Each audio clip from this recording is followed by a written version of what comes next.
with darkness and silence through the night. What a thrill.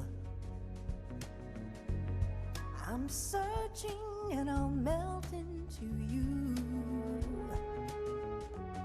What a fear in my heart, but you're so supreme. I give my life, not for honor, but for you. In my time, there'll be no one else. Crime, it's the way I fly to you. I'm still in a dream, snake eater. Someday you go through the rain, and someday you'll feed on a tree frog. This ordeal, the trial to survive, for the day we see new light. I give my life, not for honor, but for you. In my time, there'll be no one else. Crime, it's the way I fly to you. I'm still in a dream, snake eater.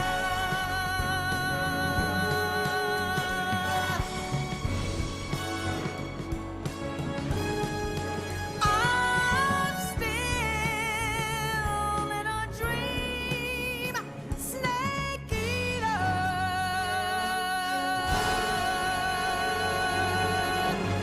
Snake eater.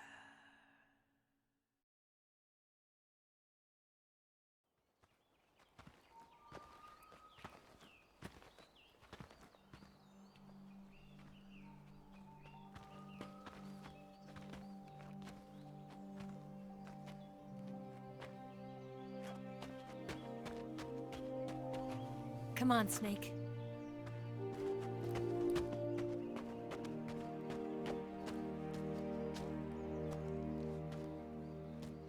We made it. We made it. Over there.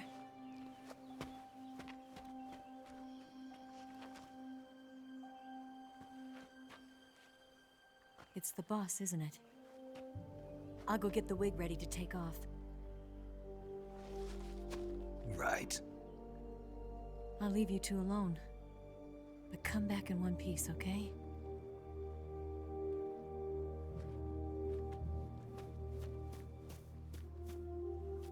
Promise me!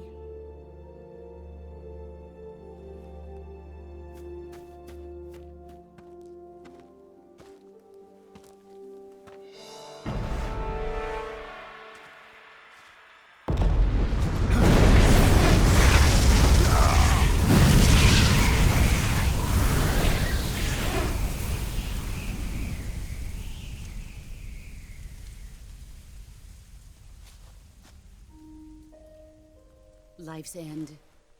Isn't it beautiful? It's almost tragic. When life ends, it gives off a final lingering aroma. Light is but a farewell gift from the darkness to those on their way to die. I've been waiting, Snake, for a long time. Waiting for your birth, your growth, and the finality of today. Boss. Why are you doing this?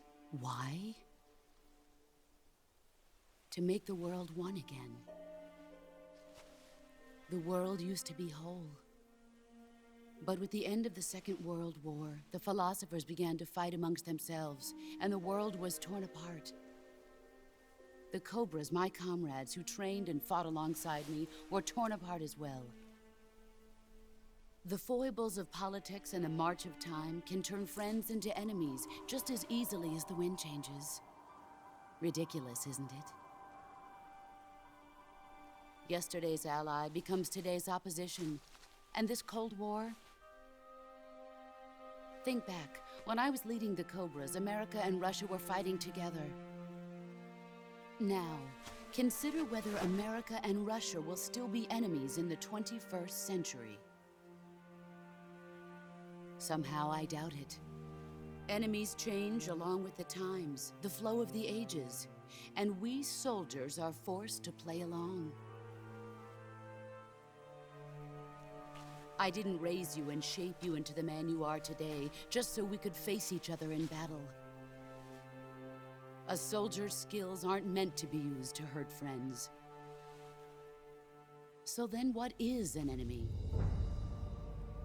Is there such a thing as an absolute timeless enemy? There is no such thing, and never has been. And the reason is that our enemies are human beings like us.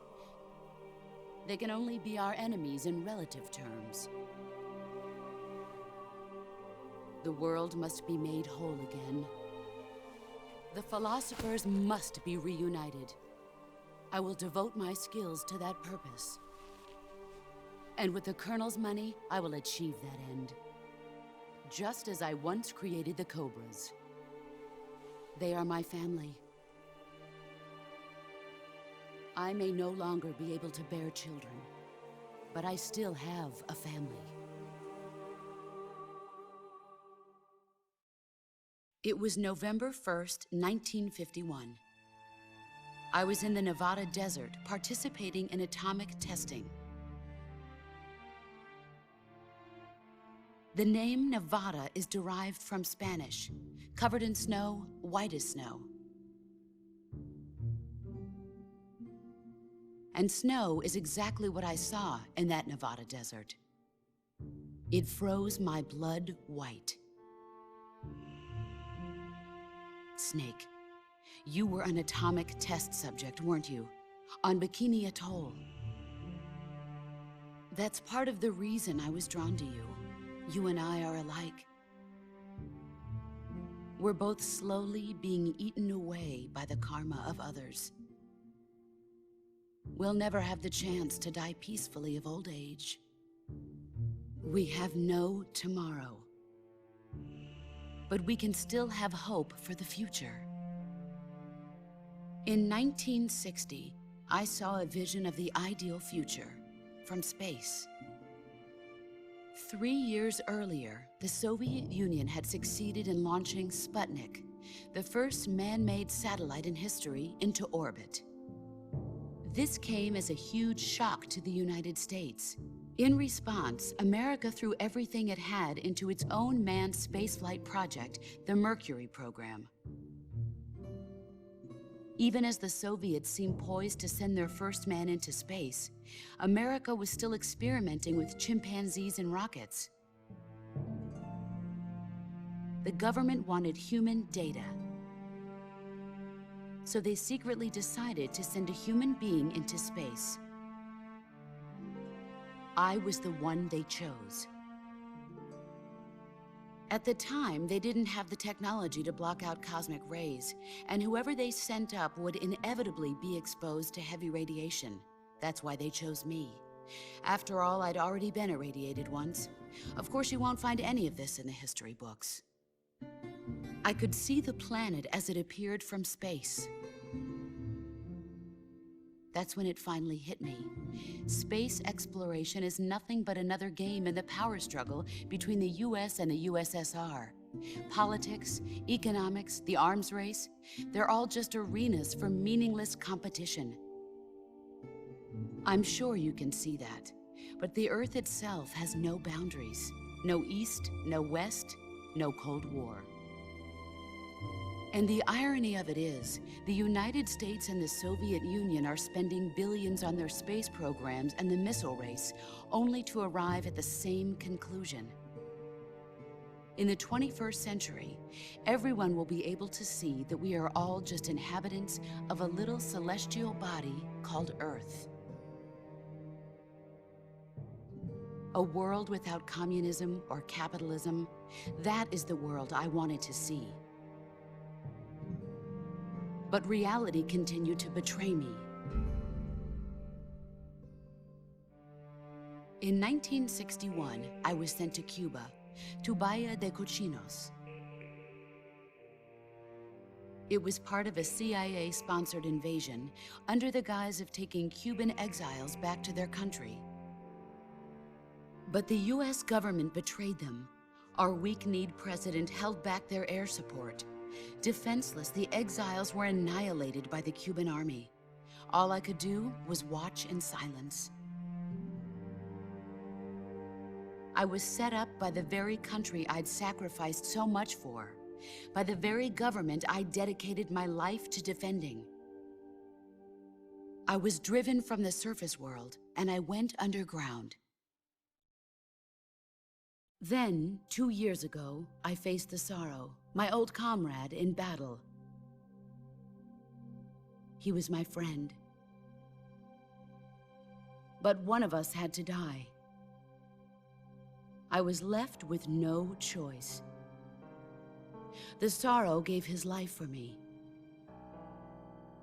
There is no enmity between us. One must live, and one must die. That was the mission. The ones who gave me that mission were the philosophers. Early in the 20th century, the true holders of power in the United States, the Republic of China, and the newly formed Soviet Union gathered together in a secret meeting that would later be known as the Wiseman's Committee.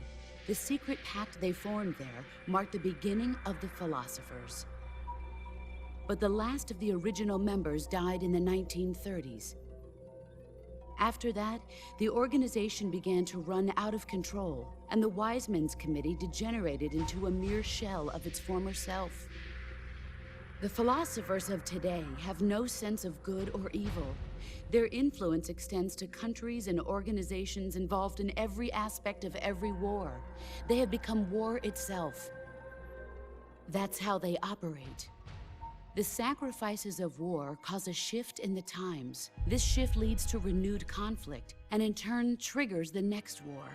Like a nuclear chain reaction, each conflict sparks countless others, forming an endless spiral that will continue on for eternity.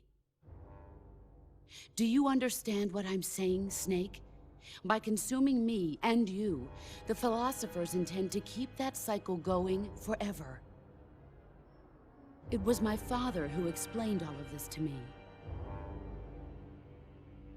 He was one of them. You see, I am the last remaining child of the philosophers.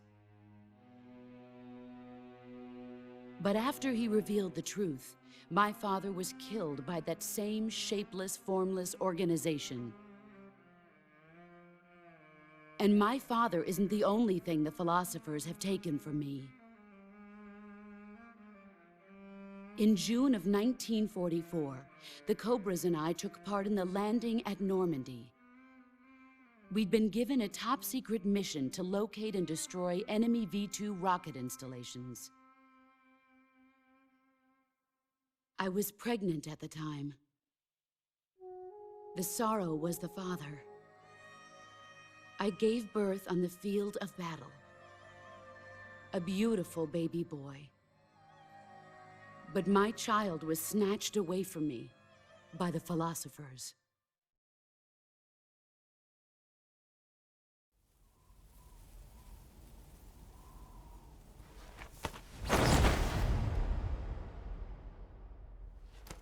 Look at this scar.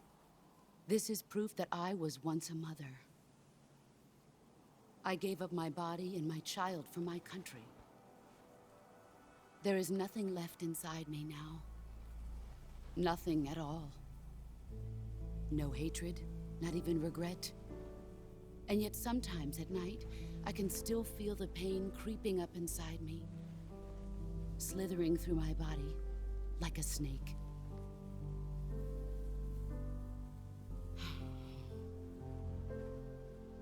I've never talked this much about myself before. Thanks. Thanks for listening to me.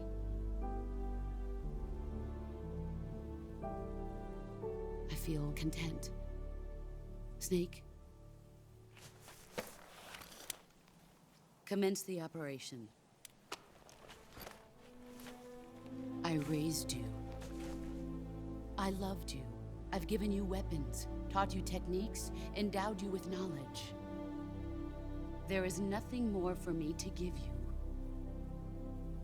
All that's left for you to take is my life, by your own hand. One must die, and one must live. No victory, no defeat. The survivor will carry on the fight.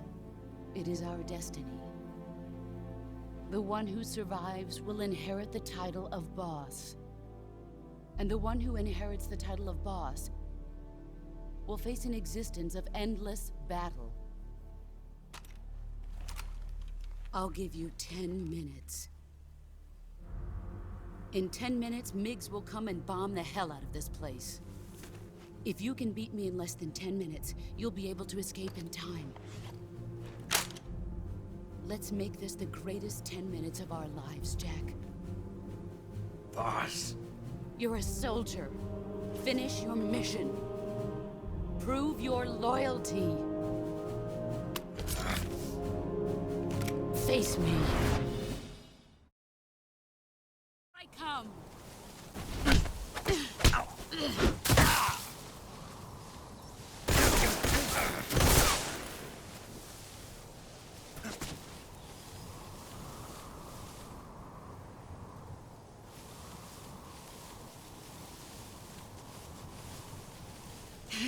I found.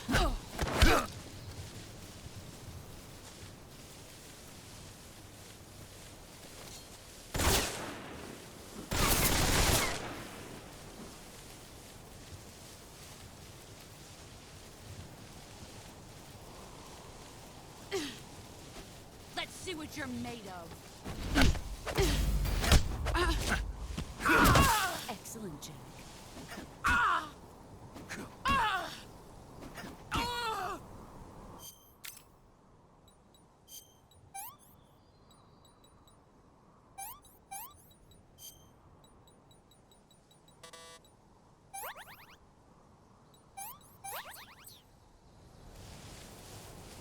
Brace yourself.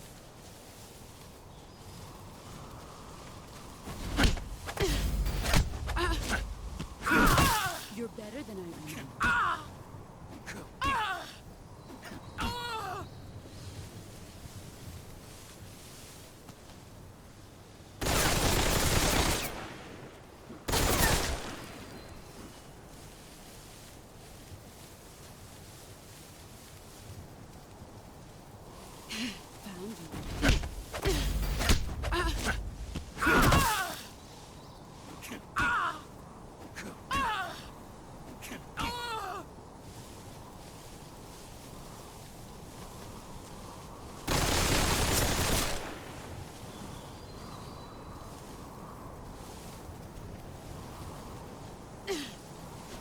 Let's see what you're made of.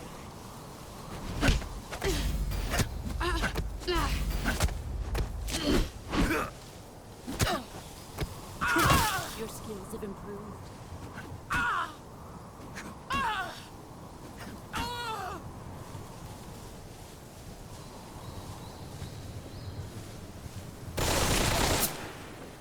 Brace yourself.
Take this.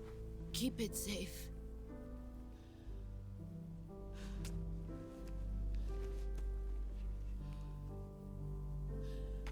It's our only hope.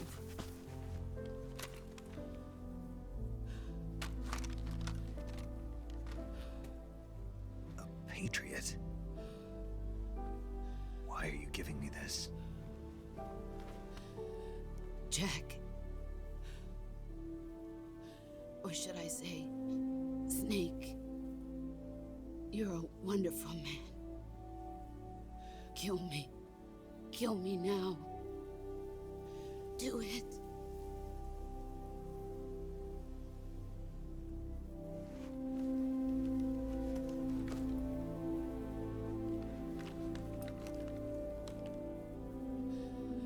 There's only room for one boss and one Snake.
Ready to go, Snake?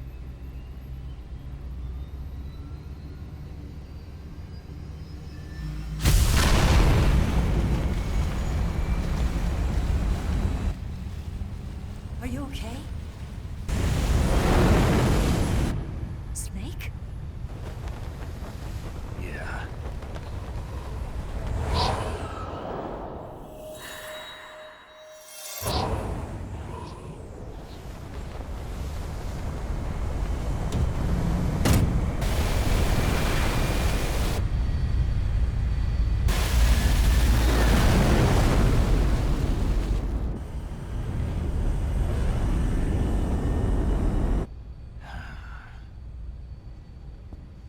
I told you you could trust me.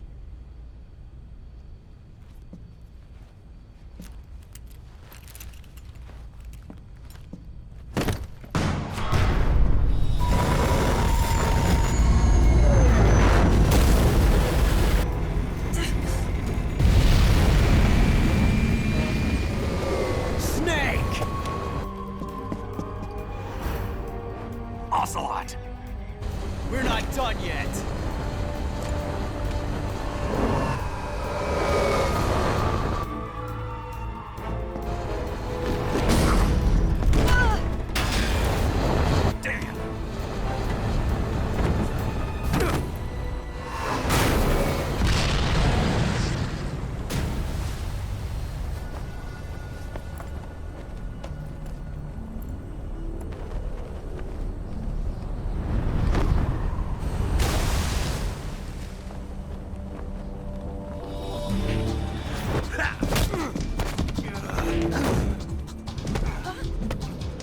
Too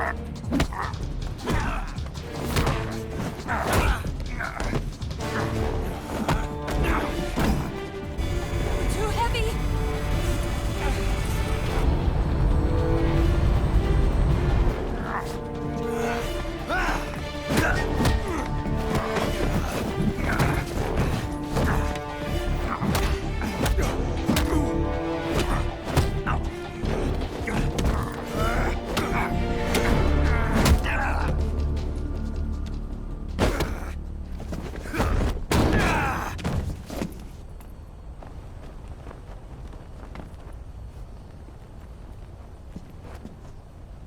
Snake, try to remember some of the basics of CQC.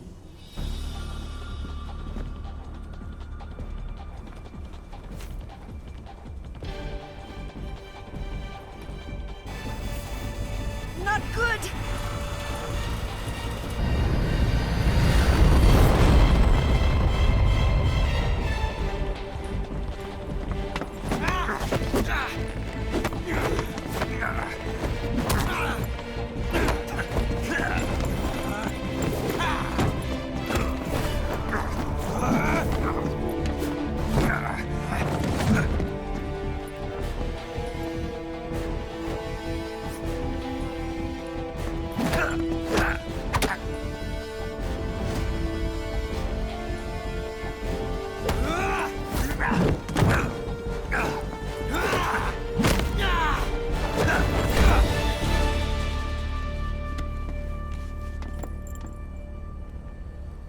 I picked up a few new moves.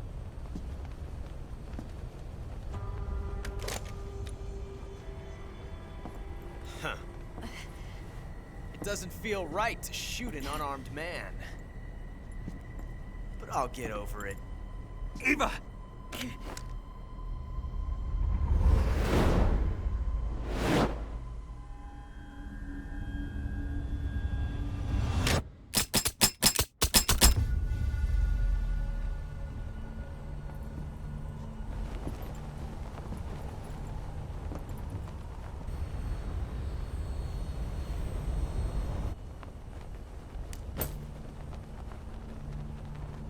What do you say to one last showdown? Yeah, all right.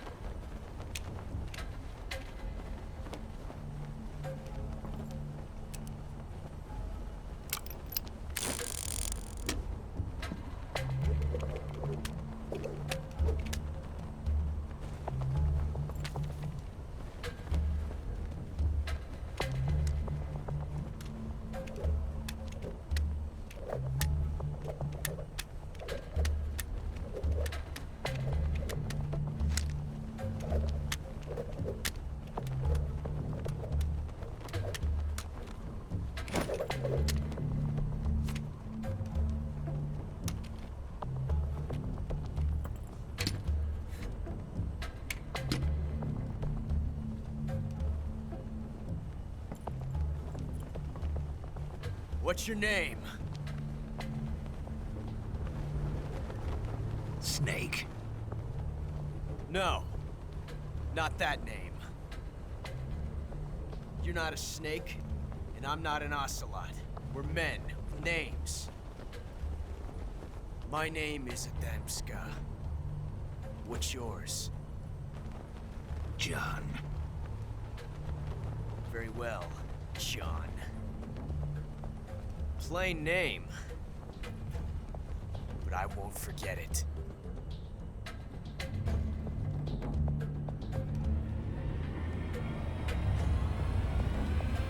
Come on!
It's a blank.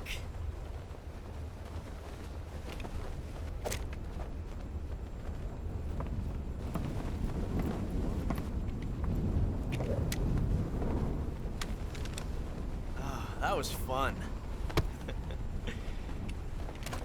Till we meet again, John.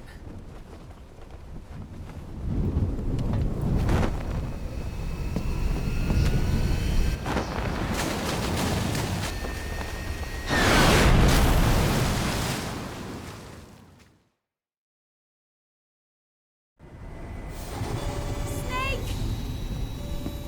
Give me a hand! Pull!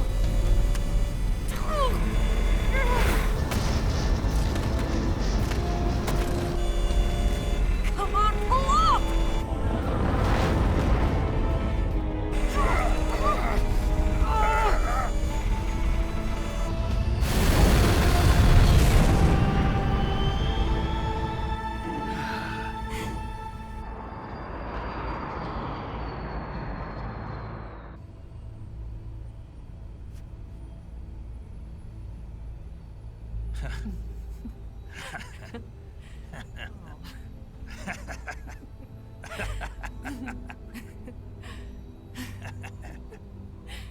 We made it. Yeah, we sure did.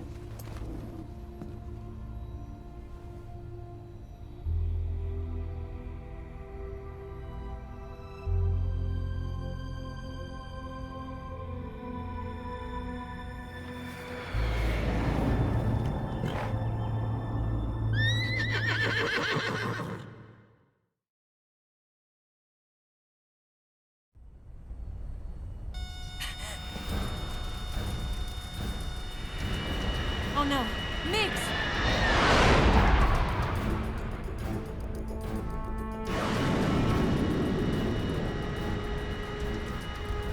There's no way out!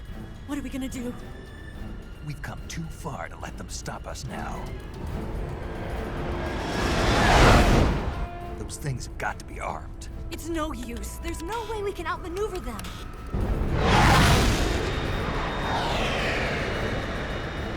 They're gonna shoot us down. We were so close. Weapon systems on. Locked on target. I got tone. You were great, Eva. Huh? Thanks.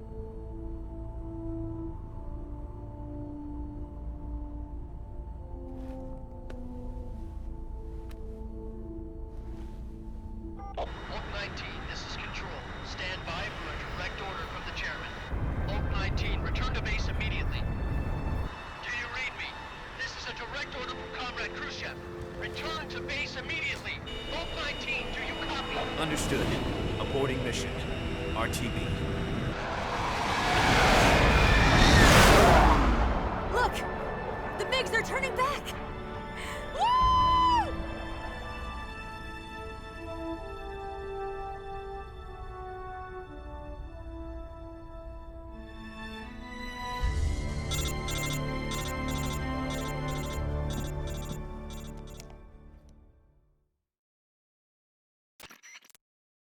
Well done, Snake. The MiGs disengaged. Most likely under orders from Khrushchev. Is this his way of helping us? Who knows? Maybe he didn't want things to get messier than they already are. Or maybe he just wanted us to owe him one.